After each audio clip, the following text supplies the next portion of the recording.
Not all protests are created equal. Some lead to change while others maintain the status quo or even lead to anarchy. The reason for success isn't random, and this tiny percentage has a lot to do with it. First, we're defining success as a movement that fully achieved its goals within 2 years at the end of a campaign, and the campaign had a direct effect on the outcome.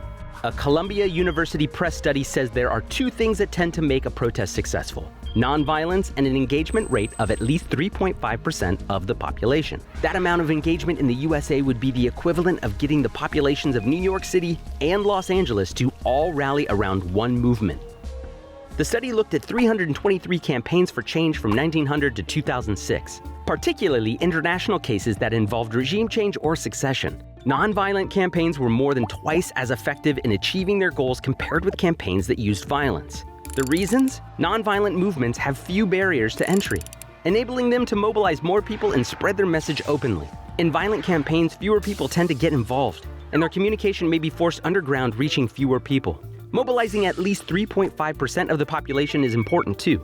The study showed all movements succeeded when at least that many people organized.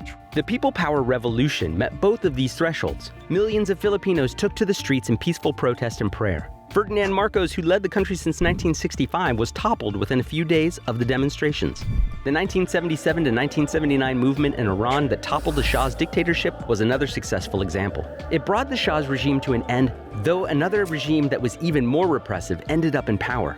Other studies have shown that movements that have clear, tangible goals tend to be more successful. Occupy Wall Street didn't have one clear goal, and for that reason, in many eyes, it failed. Movements that use different methods tend to fare better, as do ones that use provocative images and media to galvanize more people into the movement. Hey, thanks for watching. If you like this video, check out these other videos from USA Today to stay up to date with all the latest news.